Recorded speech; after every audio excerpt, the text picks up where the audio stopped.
acknowledge that I live, work and learn on Gadigal land. I recognise with gratitude the safe haven offered to my family at a time when life and a future was uncertain. I recognise the ongoing connections to land, water and skies of all traditional custodians across Australia. I pay my respects to Aboriginal and Torres Strait Islander cultures and elders past and present, sovereignty never ceded. Good evening, dobry wieczór, dzień dobry, and good morning and shalom. I am the Vice President of the New South Wales branch of the Australian Society of Polish Jews and their Descendants. As an organisation, we are dedicated to the preservation and promotion of the historical and cultural heritage of Jewish life in Poland, and to foster understanding between current and future generations of the Polish and Jewish communities here in Australia. This evening in Australia, we're very fortunate to welcome Dr. Stephen Reece, who is founder and president of the Matzevah Foundation, which works to remember and honour the once vibrant Jewish heritage of Poland by restoring cemeteries, commemorating mass grave sites, and fostering dialogue between Jews and Christians.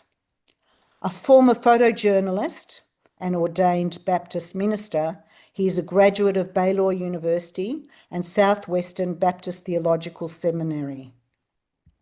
Significantly, he holds certification in Holocaust education from Yad Vashem and Tel Aviv University. Dr. Reece was just recently in Poland on a Fulbright teaching grant. He lives in Atlanta, Georgia, and as such is awake at the very early hour of 6 a.m. this morning. Thank you so much, Dr. Reece and Stephen. We will be having questions at the end of the talk, so please hold your questions until then. And now I'm going to hand over to Dr. Reece and for his PowerPoint, which he will describe to you, which will go a long way in explaining how he began on this journey. Thank you very much, Stephen. Over to you. Thank you, Estelle. I really appreciate the opportunity to be here and to speak with you all tonight about this very important topic. I am very grateful and, again, thankful for this opportunity. And I'd like to begin with basically how I came to be involved in what I'm currently doing. I was, as in the introduction, I'm an ordained Baptist minister. As a part of that, I was invited to work in Poland with the Polish Baptist Church. And while living there and learning the language and culture a few years after I began living there, in 2004, I was working with a small Baptist church outside of Warsaw, a community called Folks. And we had a group of volunteers working in the community. And we were staying at a hotel. And in the hotel, there were these two waitresses. And one of them, Hanana, spoke no English. And so she would pull me aside and talk to me about what we were doing while we were there, those sorts of things on a daily basis. And I explained to her what we were doing. And one day, unexpectedly, toward the end of our time there, she pulled me aside and said, please, I would like to share something with you. And so I said, okay. And so she said, I think it'd be very valuable for you to take these young people to see the Jewish cemetery. I had lived and worked in Poland for 7 years, and I knew that the opportunity that was before me was a very risky opportunity in that the woman was, Hanana was taking a risk and sharing something with me, with a stranger, someone non-Polish, something that could be potentially taboo. So I asked her a very delicate question. I said, is there a Jewish cemetery nearby? And she said, yes, not far from here. And then the next question I asked her was very, very culturally sensitive to what was going on. I said, Madam, are you of Polish descent? And she said, yes. And she added, there are many of us here in hiding. And so that was a very unexpected occurrence. And I began to think about it. What did this mean? And why did she say this to me? Then I began to think about, why is a Jewish cemetery important to her? And why is a Jewish cemetery important to a Jew? So I began researching the question over the next year. This was 2004. So by 2005, I had an idea that what would it look like if I brought Baptist volunteers to work with local Poles, local Christians, to take care of this Jewish cemetery in Norfolk. And so I had to meet with the chief rabbi of Poland. So I set up a meeting and I met with his representative in March 2005, and I explained to him what I wanted to do. And he said to me, he asked me one simple question: why? Well, at the time, um, I couldn't think of an elaborate answer. So I just gave him a one-word answer in Polish, pojednanie, which means reconciliation. And he said, okay. And with that one word, I began this journey from one Matzevah to the next. And later that year, in 2005, I began the first project with volunteers to work in the Jewish cemetery in Norfolk, Poland. And then over the next 5 years, 5 summers, 4 summers, yes, that I worked in several cemeteries in the Warsaw area. And from then, in 2008, my family and I returned home, and I didn't know what would happen, and which led to, long story short, to the formation, to the establishment of the Matzevah Foundation. Stephen, And may I interrupt for a moment? I was just wondering certainly, what was entailed when you say you were working in the cemetery? So what mhm, was it that you were actually doing in the cemetery? at that time, it was a very fundamental cleaning. I had no idea how to take on such a project, so it was learning as I went. And I invited this person that I met is Alex. He's a good friend now. I asked him to come and to help us understand how we could work in the cemetery, because the Jewish cemetery is under the Holocaust protection of the rabbinate there in Poland and elsewhere in the world. And so I had to learn the principles of halakh law and Jewish law and Jewish tradition, particularly in Poland, about how to go about actually doing the work, what could not be done, and the traditions associated with it. So the way that I learned the halakha was by translating from Polish to English to volunteers, and so that's how we began. We began working very carefully and basically doing gardening, for lack of a better word, and cleaning the overgrowth, because the cemetery was heavily overgrown, um, which is the case among all the 12 to 1400 Jewish cemeteries in Poland for the most part, not all, not always, but the large majority of cemeteries in Poland are overgrown and uncared for. Yes. And so in 2010, um, 2009, I began working with people to establish the foundation, the Matzevah Foundation. And in 2010, we established it. And essentially, we established it to do two simple things, two primary. Um, we had two primary uh, purposes in our mission. And that was to care for and restore Jewish cemeteries in Poland. And the second was to educate the public about the Shoah. And so, as a part of this, I'm doctorate in leadership to understand how to develop the work of a nonprofit, what we need to do, and those sorts of things. And so, um, I we began the organization in December 2010 as a 501c3 uh, nonprofit corporation in Georgia, and we have official nonprofit status. And so we developed the organization over the next few years while I was in my doctorate, and we began working actually in our first project in 2012. And so a part of our work has grown into, I'll start the slideshow now. Part of our work has grown into um, this, where is that? Excuse me. That's all right. Just before you start your beautiful PowerPoint, just remember, Yes. guys, this gentleman was and is a photojournalist, so you will see some spectacular photographs.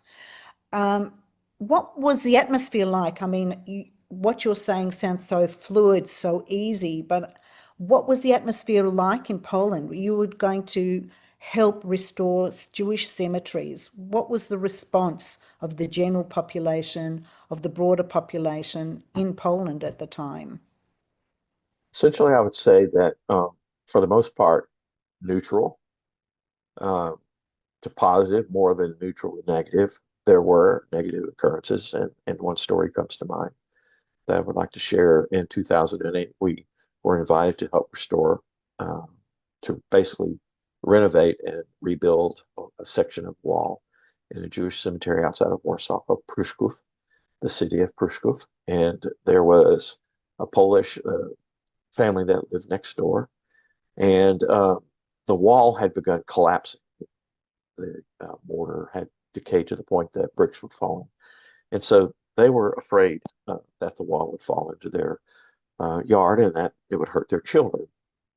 Well, we began the work there.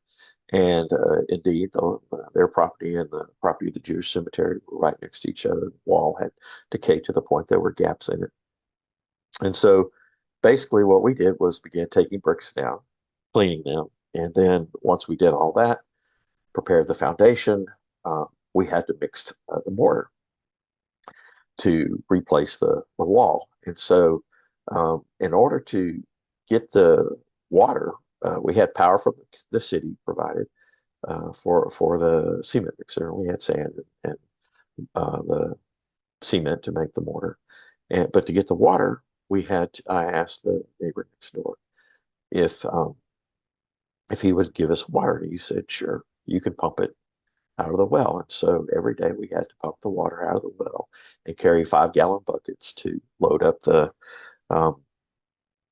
mixer so that we could mix the mortar and lay the brick. And so the issue that made it very difficult is that, yes, he was willing to help, and yes, we were helping him, but there was this resistant element in his nature that I understood and I felt as something that was very anti-Semitic, because it was like we were helping him keep his family safe, but at the same time, there was not reciprocity there.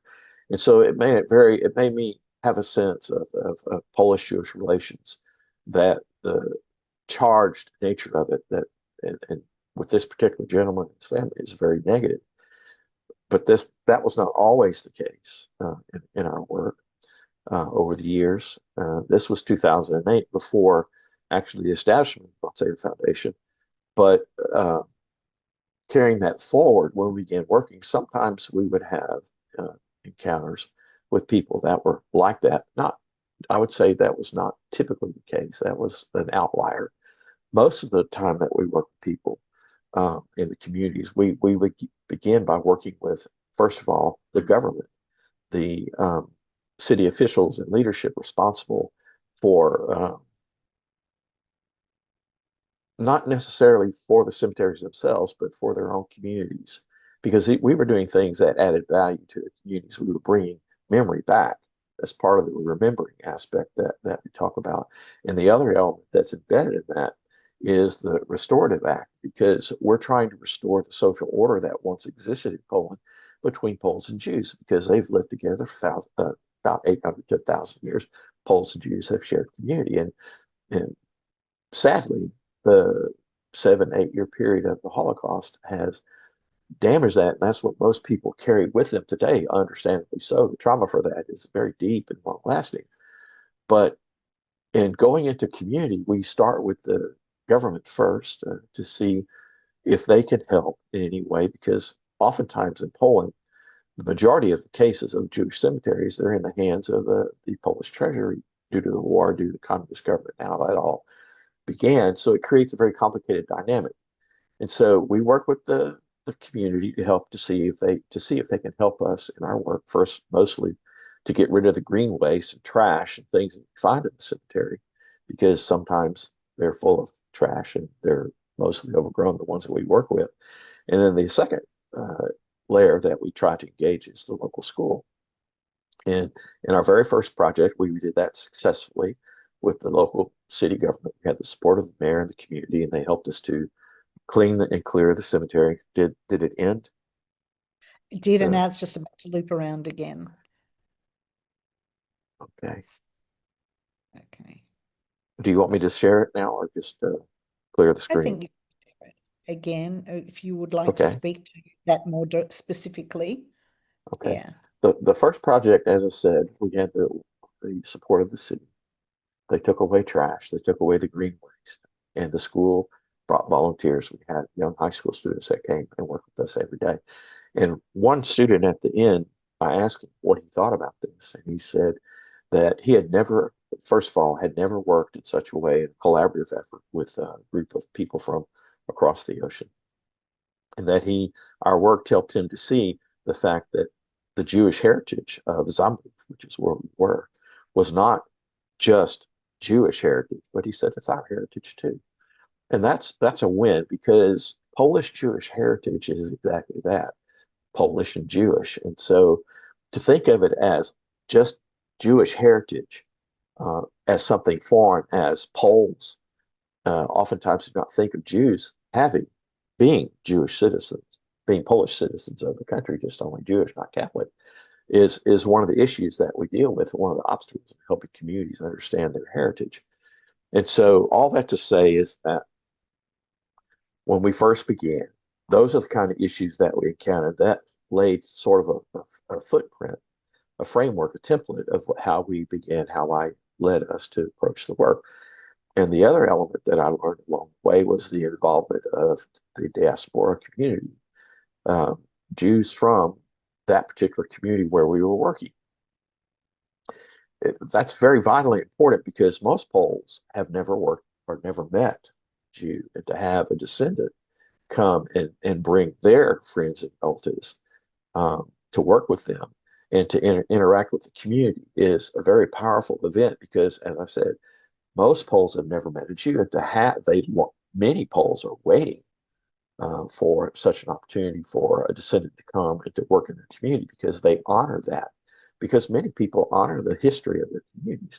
And of course, there are political issues that come into play, and there are tensions, but that's part of life. But there's always conflict. And so one of the tasks that we do in our work is we help to mitigate and navigate those circumstances, because on the side of descendants, many of them do not speak Polish. They do not understand Polish culture. And having lived and worked there for 12 years and understanding the language and culture, I can help mitigate that, help to navigate those issues. And as I said, our pattern has always been to engage the leadership of the community, whether it be the city leadership, the school, educational leadership, or local activists, which we do as well. And speaking to go ahead. Sorry. No, no problem. How helpful do you think it is that you are actually of Baptist origin, not Jewish, to the project?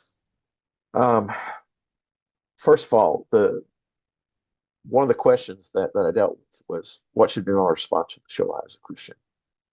And because the Shoah itself happened within the Christian context of Europe, which at the time was 90%, in Germany 95%. And so I feel this need to work toward reconciliation. Matter of fact, one author, scholar that I read and researched, said that the Christian should take the first step toward reconciliation. So reconciliation is not this abstract kind of vague thing, kumbaya. It's a process of working towards something mutually, and looking at dialogue as a way to open that pathway toward considering a different outcome, a different future. How can we do this together? Because a Jewish cemetery in Poland is neither Jewish nor Polish, it's both. So because there's no longer a Jewish community for the most part that can care for the cemetery, you have to work collaboratively toward that outcome of trying to restore the cemetery in such a way to return the dignity to the holiness of that place, and to reintegrate it into the minds of the local community in such a way that they begin to care for it. Because many people in locations where I've worked in the past want to do that, but they don't know how, because they don't understand the halakha. They don't understand how Jewish tradition works with these things. And so there's a hesitancy on their part, but there's a desire. So when to touch on how we get involved in the locations where we are, that's the first thing. We are approached by generally descendants, first of all, asking for us to work in their community, their ancestral cemetery. And if sometimes we have where both the local community and the Jewish community, diaspora community, want to work. And so having that understanding is a starting point. And so we work toward that end to bring the stakeholders together in such a way that they can begin working together toward this mutual care and restorative work. I don't know why it's ending, so I'm going to just stop sharing it. The So at this So point, go ahead. who are the stakeholders? The stakeholders, it's diverse.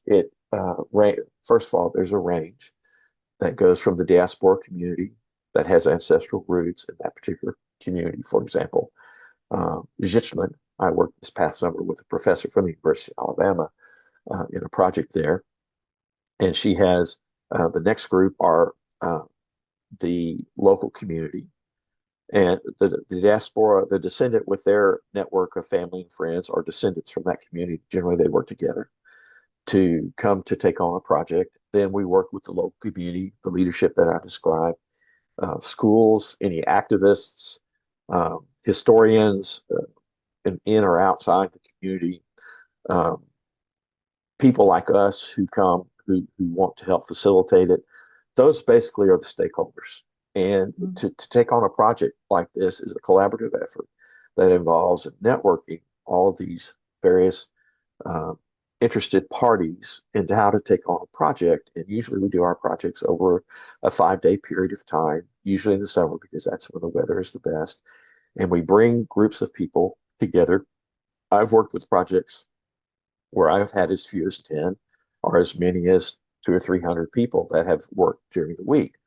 And so we work to help to clear the cemetery in such a way that you can see what's there, locate any matzevot that might be there or that might be occluded by overgrowth, to clean and remove trash. In some cases, we have investigated mass grave sites by bringing in expertise, archaeologists, for example, non-invasive forensic archaeologists I've worked with, um, to do ground penetrating radars scans of the earth where suspected sites are, mass grave sites are. So there's a very diverse group of people who are stakeholders in such a project. And so each project has its own set of parameters of what it is that needs to be done. And then we go about how to do it.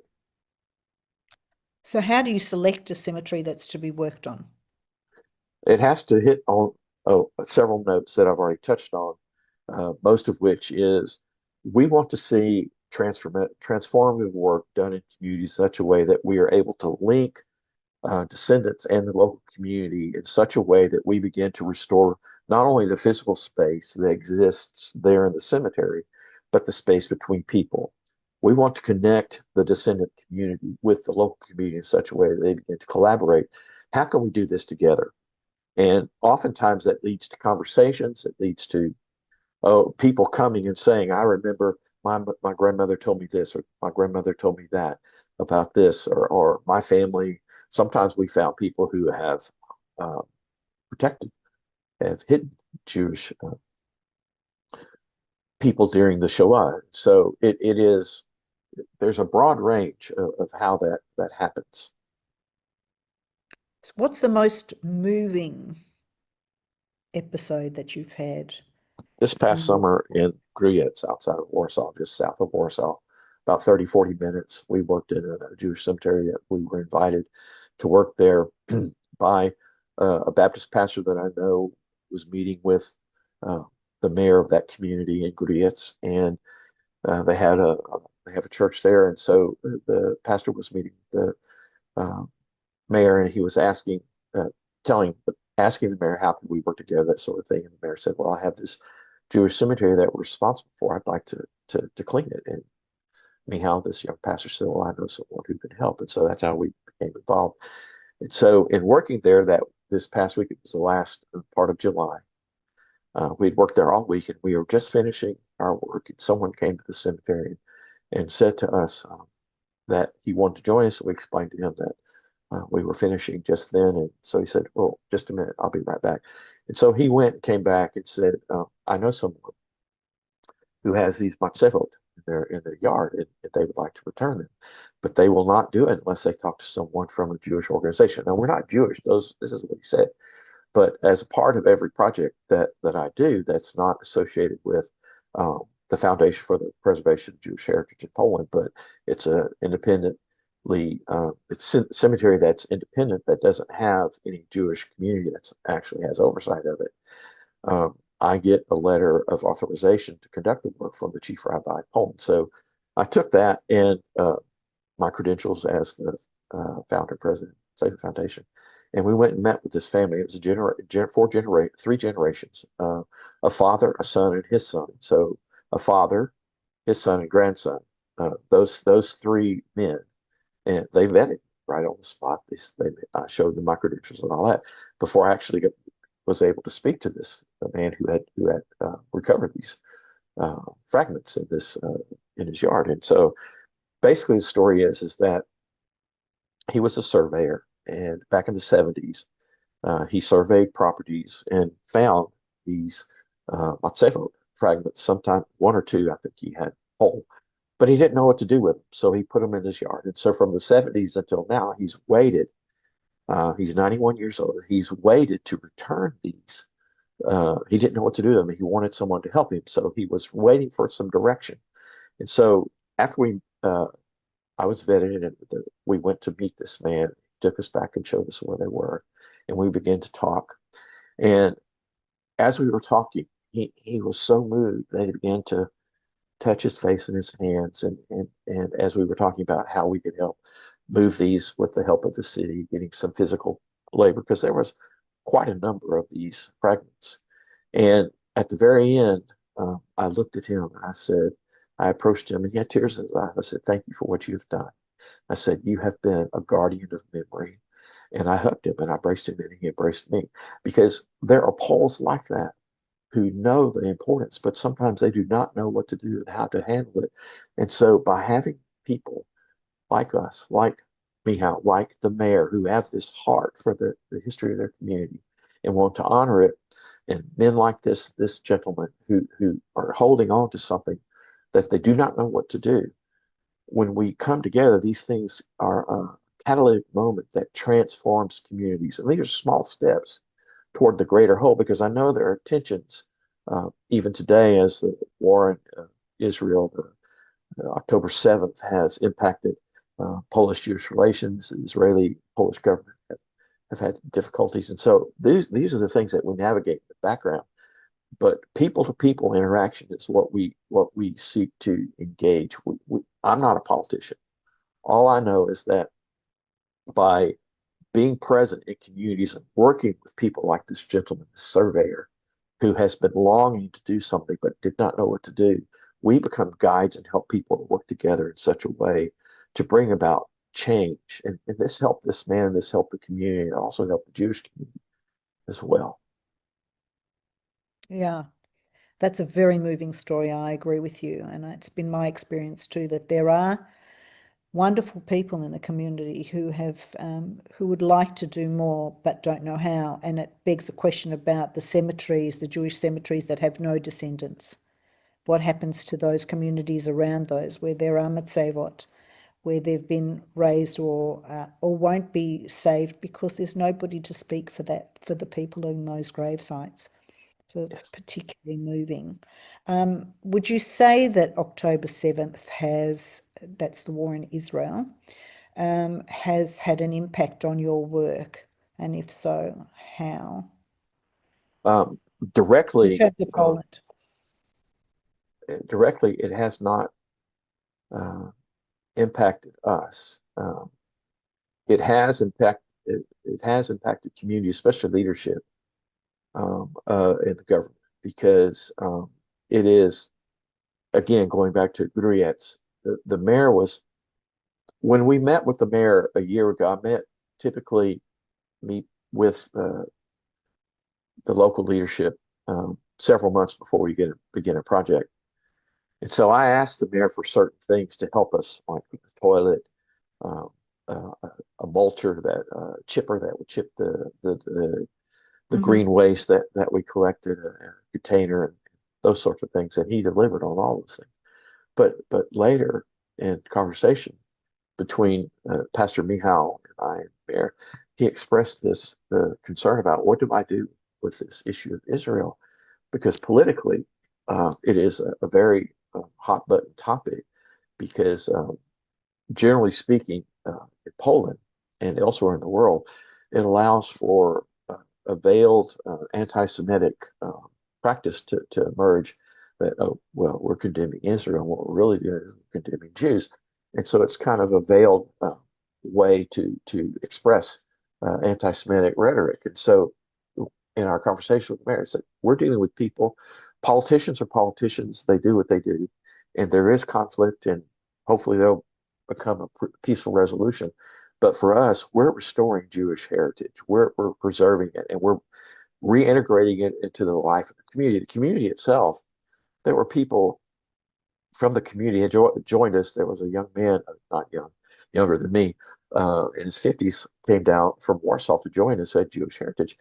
He'd been following our work and he wanted to be a part of it. So he came. Uh, One thing that I will say directly to the question that the Jewish community reflected to me is a young man that I work with who comes and does our orientations when we bring volunteers. His name is Philip. Philip shared with us that since October the 7th, that he personally and the Jewish community generally has experienced more anti-Semitic rhetoric, veiled anti-Semitic rhetoric regarding Israel and what Israel has done. And um, so it's made their work, our work, not directly, it's impacted us, but they have more difficult issues to navigate than we do. Our work is more ground focused, and we seek to engage. And people have a choice to do what we do. And we've never had anyone come and complain and say, "Oh, you shouldn't be doing this. Oh, anti-Semitism, this or that." People who join us generally have a desire to do something toward restoration, toward reconciliation, toward preservation of the memory of the Jewish community, to honor it. And so, on the ground at that level, I would say that it has not been a direct influence, but it's something that stands in the background. That makes sense to me, I guess, because if people, so it depends really on who forms your groups of people. So who are the people that come to help? Are they largely Poles, or they Um, internationals? just mostly, I'd say 75% of our volunteers are local. And Hmm. we've had, since 2012, we've had nearly 3,000 volunteers participate in roughly 60 projects across Poland. And most of the projects that we do are not just one-offs, but we go and work for several years. And so we build relationships in the community with people like in Katowice, where we've worked with the high school there numerous years. And Hmm. at other locations like Zambarów, we worked at twice, Oswiecim, uh, several years there, about 10 actually. Did you And say so, Auschwitz? yes, Oswiecim, where Auschwitz is. Where Auschwitz is? Yeah, yeah. Yeah. Well, So our that. volunteers typically are uh, from the Polish side. They are people who are passionate or interested in Jewish-Christian relations. They're interested in preserving history, the Jewish past of their communities. Um, they are passionate about community service, um, like local scouts. We've had high school and even elementary school students in Czestochowa have joined us. Um, the Czestochowa was for you, Andrew. Yes, that's where I met Andrew and Alan Goldman, a very good friend. And so these places like that bring out the local community. From the descendant side, generally there are people who, like Dan Oren, who now leads Friends of Jewish Heritage in Poland.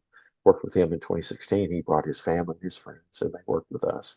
So typically, it's from the network of the descendants that come. Sometimes descendants like Hattie Blaser, who organized the Sherosh Jewish cemetery restoration efforts, brought descendants from around the world. We had people from South Africa, from Australia, um, Was that from who've come. Sherat? No, Sherosh, Sherosh. north central Poland up by the border, northeastern Poland up by the border of Suwałki. Is a very small community near, near Suwałki, about 20, 30 kilometers away. And so we had descendants from Canada, from South Africa, from Australia, and all over the world, Israel, We've had people who've joined us from the Descendants side because, as you know, more than 80% of the Jewish diaspora today globally have roots in Poland. They can trace their roots back to Poland, whether it's the present physical uh, borders of Poland or past history where the borders extended more into Belarus, into Ukraine. 80+% of the diaspora can trace their roots back to Poland, whether at some point, whether its borders were different or not. And so that means that we have people who approach us who have a desire to take on a project such as this in communities. And then from there, we work with the local community, as I've already described, and trying to develop a project. And so when it comes to selecting a project, those are the elements that we look for. And the main thing that we want, that we think is best, optimal for taking on a project, is that we have all these elements potentially in place, and then the actual project works to bring them together so that we can see this restorative, transformative project take shape, and to, on the other end, see some sort of a change where people begin to work with one another in such a way that in time we could step away and facilitate. So that speaks a lot to your vision for for future projects, I imagine. Would you like to speak more on that, on your vision for future projects? Yes. Briefly, the research that I did as part of my Fulbright, two things. My doctorate, I focused on how the Jewish cemetery is a space in which Jews and Christians can work together. And I demonstrated in my research that, yes, it is possible. Secondly, I wanted to research how to engage stakeholders in long-term Jewish heritage preservation efforts in Jewish cemeteries, and to deal with underlying issues that I already touched on. And so there's a working model that I can demonstrate that by bringing these various stakeholders together, as I described it, we begin to see these things. So the future, it's basically to test the model, to develop a network. There's already an emerging network of activists in Poland that are connected in such a way that they're beginning to work in this way. And so essentially, I want to fan the flame of those who are engaged in such work, because it's not just about restoring physical spaces. You can go and clean a cemetery, but what happens, what changes when you leave? The issue is the green stuff will grow back. And so if you want to maintain the honor and dignity of a cemetery, the community has to understand what it is. So you have to engage them in some way. Do that through local activists, either through the government or historians or people in the network that's called Forum for Dialogue Nations. That is a Polish organization that has local leadership. We try to work with them in such a way to help them to engage their communities in very practical, physical work, because working in the soil is something that's very tangible. But when you work with someone shoulder to shoulder, face to face, you have opportunities to talk about things. And this is what we do. And so we facilitate that. And so moving forward, this past summer, we worked with an activist, someone, Bożena Gajewska, who's from Kutno in Żychlin. And she is a very activistic person who's regionally involved in promoting Polish-Jewish relations and heritage preservation work, and has received grants to help in schools to help educate the children about the importance of Jewish-Christian relations and about preserving Jewish heritage in Poland. And so that's the future for me, is how can we extend and to transmit or infect, to use a more visceral word, how can we affect people with a vision in specific locations, seeding this understanding of linking the diaspora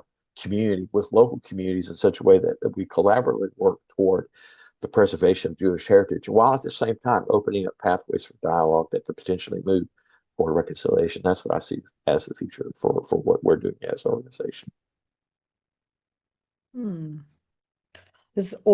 I find this very moving, being of Polish descent myself.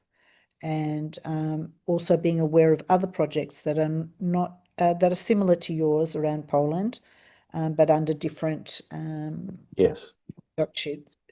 ships. I can never pronounce that very well. And it was very interesting to hear about your research through the Fulbright research scholarship. Is there anything that you'd like to add that you feel we've missed in our discussion? Um,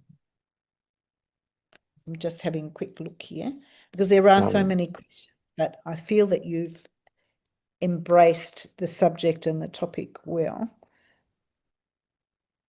I'll just I've touched on some of the statistics, but I think it's important to know that as an organization, first of all, I've been involved in Jewish heritage, Jewish cemetery restoration work, post-Jewish relations for 21 years. Um, and the Matzevah Foundation has been in existence for 15 years. And last year, for example, we had 450 volunteers as a part of our, most of those were students in Rzeszów High School and University students. And there was also a group of Jewish university students that we worked with through the organization called Jewish Gen. Um, and so, as I said, we've had nearly 3,000 volunteers, and 75% since 2012, and 75% of them local, which I think is critically and vitally important to understand is that this is not us coming to do, this is us coming to assist and develop networks of people, volunteers on the Polish side, principally schools, local leadership, activists, interested parties to be engaged in such activities. And as I said, we've worked in 60 locations, in 60 projects in various locations across Poland. I myself have been in probably more than 70.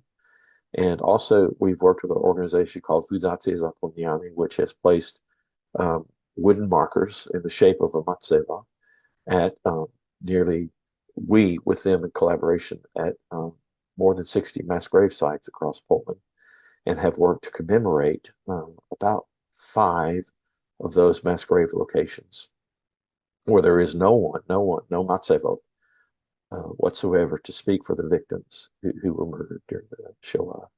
And so I would say that the work that I do is not just about clearing brush and gathering, collecting trash. It's about developing leadership. It's about working with leadership. It's about catalyzing communities across the globe, from the diaspora locally in Poland.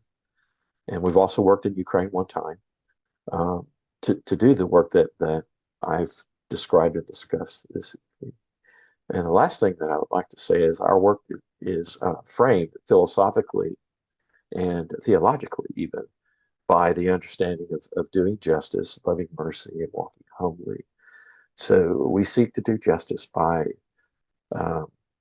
remembering and acting to take on such projects to bring about this restoration, which is a form of loving kindness, which is a very important halakhic principle when it comes to the giving of getting a hasidim to someone, hesed shalom, the true loving kindness. But we do it in a way that's humble, and we seek to work with the Jewish community in such a way to work toward tikkun olam, the restoration of the earth, of the world.